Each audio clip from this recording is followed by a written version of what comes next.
Welcome to the Finance Seat, where today I'm joined by Claire Tisch. Claire, thanks for coming on. It's my pleasure. Would you give us a quick intro, who you are, what you do? Yes, Claire Tisch, work for Unity Advisory as a director in the finance and commercial team. But my background really is management accountant, having studied economics at Cambridge. Worked in BAU finance functions from FP&A, finance control, and then over the last sort of 10 to 15 years in the finance transformation space and moving into interim work as well, delivering for clients. And I was looking at your CV. It's impressive, to say the least. And you, as you mentioned, you've done a long stint in interim transformation projects, delivery, that kind of world. Latterly recognised as Finance Interim of the Year, and I've already said to you before, haven't I, you've got to park your humility on this one. What was it, do you think, that got you that recognition? Brilliant achievement. Thank you ever so much. It was quite humbling, as you say, sort of the humility piece. I don't really like talking about my achievements. I think it's about what you can deliver for the client, working with them. But I think that award was really recognising the achievement in terms of the scale of transformation, the pace of transformation, but also the experience that I brought to it and the energy. Transformation's really hard for finance functions on the ground. People are doing BAU. Actually being able to cut through that to deliver at pace.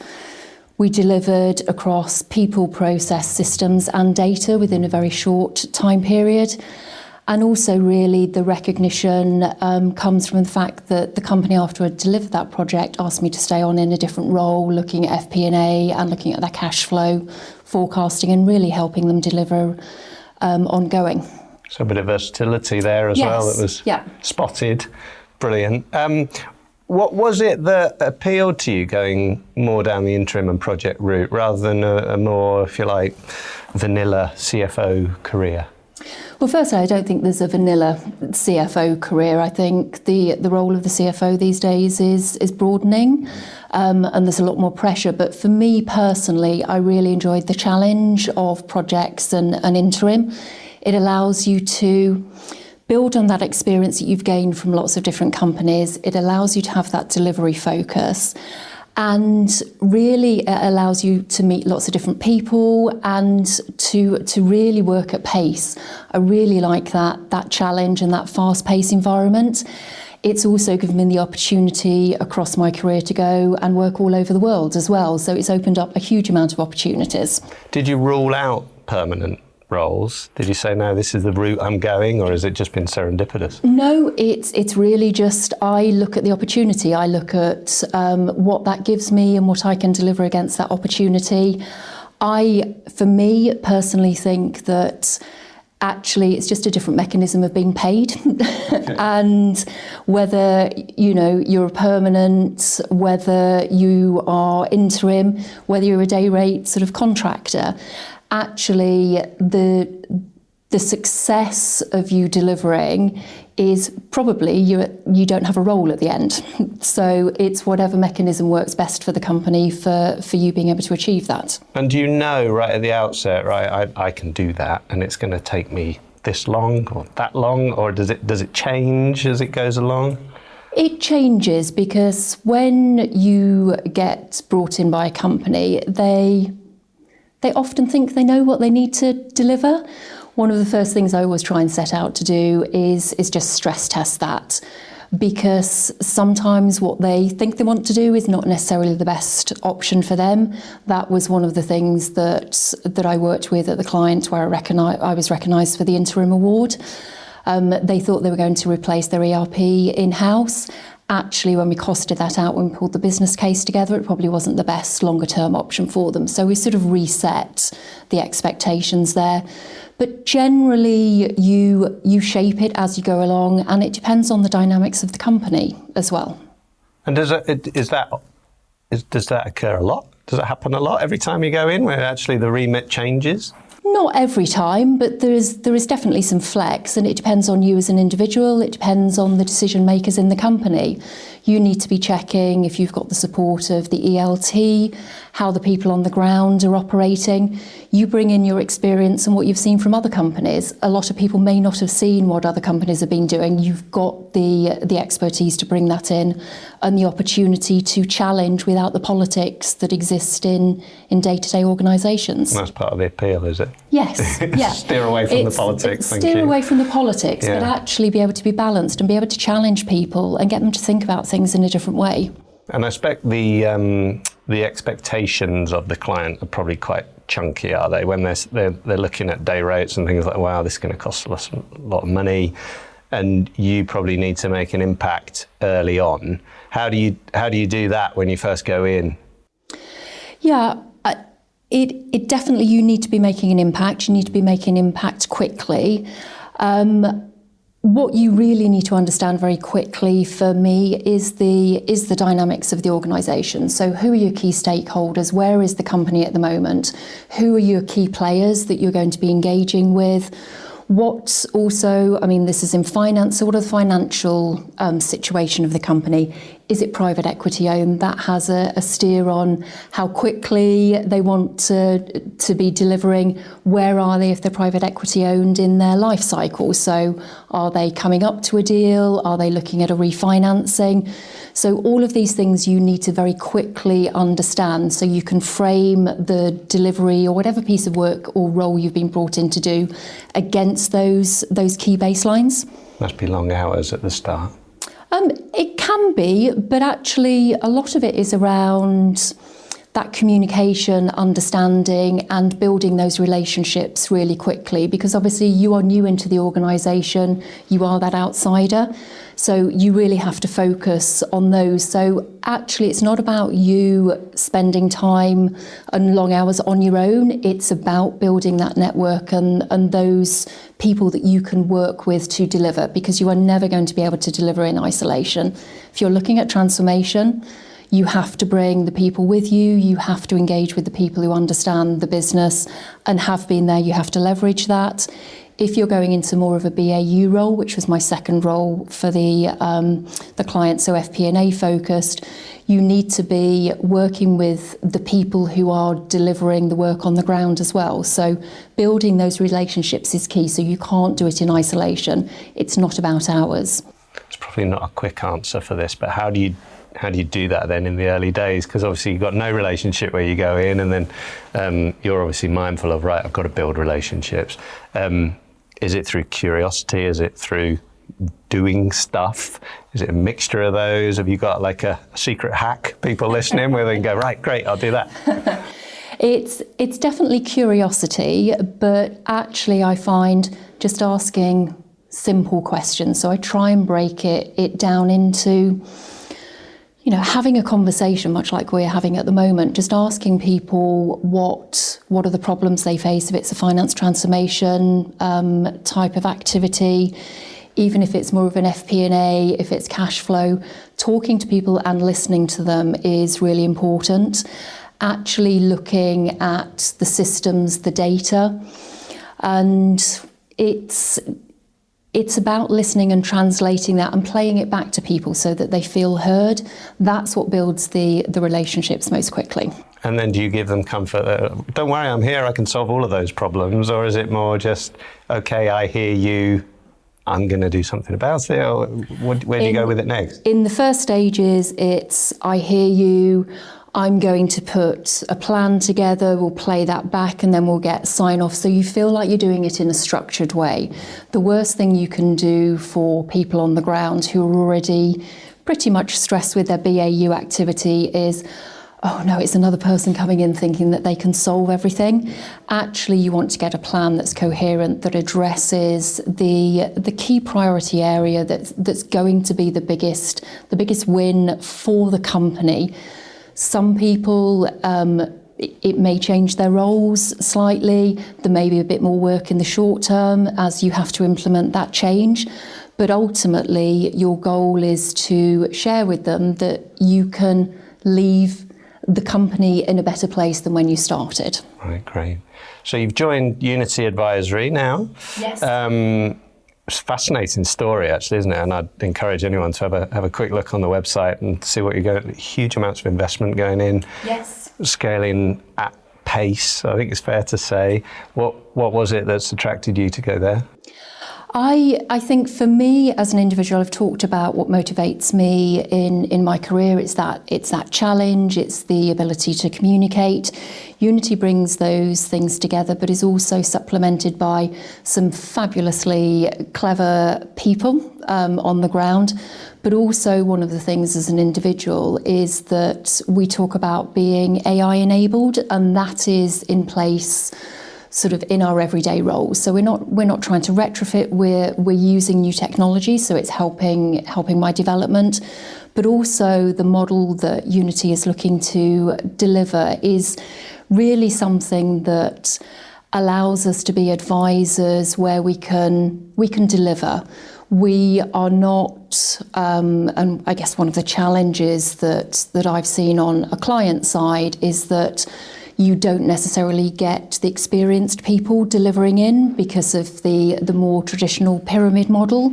We've sort of flipped that on its head. So we're using some AI and technology to help us deliver quicker so that we can give the clients the benefit, and very much that execution and delivery focused approach. So it really is about that end result for the client, which is, what I love doing. Okay, and the AI piece then, moving on to that, how au fait were you with AI when you joined Unity? Was it brand new to you, or were you already pretty good? Or? It wasn't brand new. I mean, AI really, particularly the way Unity is using it, and really how I think most companies should be looking at it at the moment, is really, it's a strategy. It's not specific tools. I was aware of it, but not using it necessarily in anger. That's one of the great things of joining Unity, where you've got people who have been much more embedded with the use of AI in their careers, so they can bring us all up to speed, help us develop, and use the correct tooling to deliver for the clients. So it's definitely one of the things that attracted me, because it helps my development. It's something where probably if you're an interim sort of on your own, you struggle a bit with those development opportunities. So it's a fabulous balance of being able to learn whilst using the rest of the experience to deliver for clients. Was it a bit of a shock when you first went in, when you were learning all these new tools? No, because actually a lot of the tools that we use are fairly easy to get on with, and actually the openness of Unity and the people on the ground make it very easy to have the conversations and to learn. So because we're embedding AI, we're doing lots of consistent training, and actually some of the ways that we use AI is actually to have a bit of a conversation with some of the tooling to help you frame your thoughts. So it becomes very easy if you're given the right parameters, and we've got the strength making sure that we've got the right licenses in place from a data protection perspective as well. And so when you're going into support finance teams and you're talking about AI, what are you finding out there? Are you getting glazed looks, or are you getting people that are, we're here on the journey, or are they further ahead? What have your observations been? Yeah, companies are obviously at very different phases of the journey with using AI. And for me, I believe that AI is a strategy. It's not just about one particular tool. And AI works best actually where you've still got the basics in place. So you still need a good quality of data. AI supplements, it changes people's roles slightly, but where AI is looking at being used is really helping free up particularly finance to make more judgments and to be much more involved in the business. So it should be used to help eliminate some of the tasks that take quite a lot of work but aren't necessarily seen as the most value add. So reconciliations, matching purchase orders, we see some of that in some standard tooling already. So some companies are more advanced than others, some are embracing it. But it's difficult. It has to be delivered and used by companies in the right way for them, within their context, against their purpose. So it shouldn't just be tools that are bought that they let people loose on. You wouldn't sort of give everybody their own choice of ERP system, for example. So it should really be considered in the right way. But because it's moving at such a fast pace, it can be difficult for companies to keep up. We aren't a company that sort of delivers AI. We are using it ourselves, but we help businesses understand the use cases. We help businesses with their automation opportunities, using their data, using their current systems. So we're using it as a bit of a tool, not the only tool. And I guess that's probably a trap that you might fall into, or certainly organisations where they're looking at the tools and getting all excited about it. But are you coming at it more from a, look, let's get the strategy right and then we'll talk about tools? Yes. Yeah, absolutely. It's the same as I say, it's the same as any traditional sort of ERP system. So if a company is at the stage where they maybe don't have the right controls in place around their transactions, they don't start with going, I want this tool. You start with understanding what your requirements are, and then you select a tool against those requirements. So for me, it's exactly the same messaging. There are absolutely standard tools. A lot of companies have Microsoft, so Microsoft Copilot, just in terms of transcripts of meetings, notes, helping people get on top of admin and their diaries. People are getting a lot more used to that. And, that's embedded within organisations. Some of the other tools take that a bit further, and it's definitely going to be a journey. But, anybody you speak to who's much more knowledgeable on AI than I am will tell you just how fast the market and the tools are evolving. Yeah, the pace of change is relentless, really, isn't it? And I suppose then, I guess your answer to this might be different today and tomorrow, but where do you think the biggest opportunities are specifically within finance teams to use AI? Because you mentioned there's daily admin tools and things like that we might be using right across the business, and actually they impact, of course, don't they, on finance teams? So where do you think the biggest opportunities lie, where they can make really immediate impact, short term and long term? Yeah. So today, the most immediate impacts are in that transactional stroke operational finance space, I believe. So it is the reconciliations, it's your control elements around purchase orders, matching, be that using sort of established tools. It's helping some of your workflows. It's coming up with the quicker generation of reports and data, because what that then does is it frees your finance people up for the roles that they probably really want to be doing and that the business needs, which is working with the business to support investment decisions, to give them the cost control, to help them manage their cash, particularly in an economy that's evolving so quickly and rapidly, and day to day, week to week, we don't know what's happening with interest rates, inflations, fuel costs. If you can take people away from the day to day tasks, it allows them to support the business in sort of wider, more strategic decisions. And longer term? So short term, you mentioned about transactional, tying things up, control. What about longer term? Longer term, who knows where AI will go, but again, a lot of this is predicated on data sets. So we're probably looking at moving more into the sort of forecasting, scenario modelling space. Cash flow forecasting is something that traditionally ERP systems, EPM systems have never done particularly well. So it tends to be people working with an Excel spreadsheet. If you can start to get something that's produced quicker, you start to have the right conversations about cash flow rather than somebody spending their time in Excel. It helps you produce reports a lot quicker for the board, for the CEO, the CFO to make those critical decisions and really drive the business forward. It should be helping people understand and analyse their revenue streams, what's happening with their customer churn, how they can maximise their returns and really grow the business. That has to be where AI comes into play. For the purer sort of financial control elements and sort of tax elements, it actually gives you that control. It gives you that repeatability. So again, you've got that consistency of delivery. I guess there's a fear factor here then as well, though, isn't there? Certainly we hear that with people, is it going to kill people's jobs and things like that? How do you, when businesses are looking at that and one of those factors being fear, how do you help them get started on the journey at least? Yeah, well, one of the things that for any company really that they need to understand is what is their biggest problem at the moment. So generally some issues within finance are as a consequence of where the bigger organisation is. So actually working on sort of some rapid diagnostic assessments of the finance function. So where are people spending a lot of their time?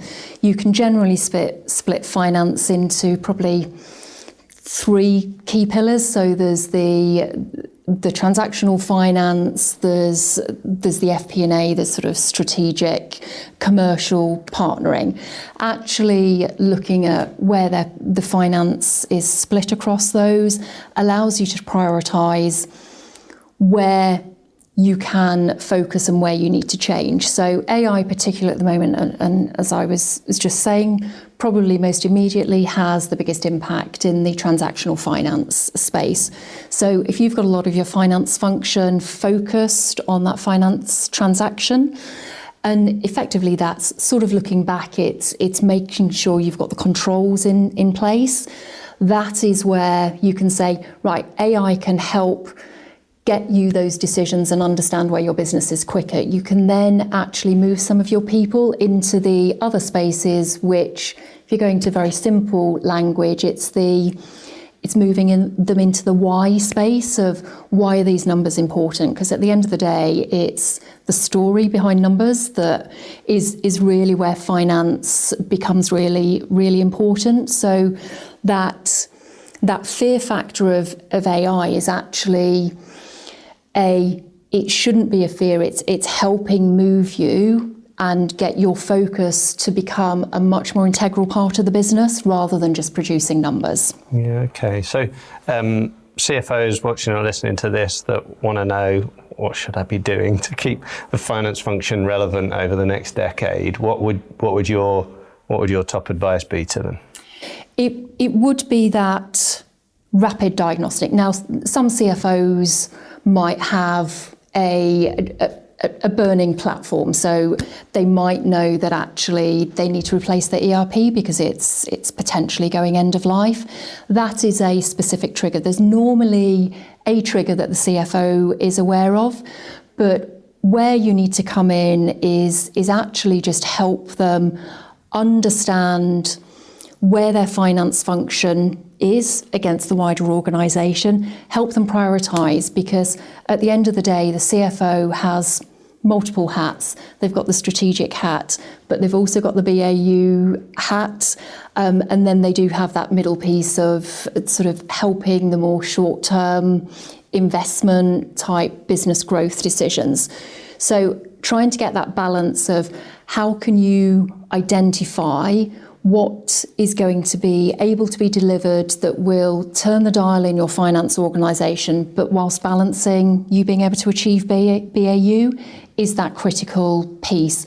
You are never going to be able to do everything at the same time, but helping them build that pragmatic plan of how we attack this, how we move your finance function from where you are now to an end state, helping them frame that end state, which could be 18 months, could be 2 years, could be a shorter term time frame, but building out those steps so they can see a clear execution plan is the critical thing. Because if you embark on any sort of change without that end goal being very clear, it probably won't work. Yeah, okay. So keep it balanced, pragmatic. Yeah.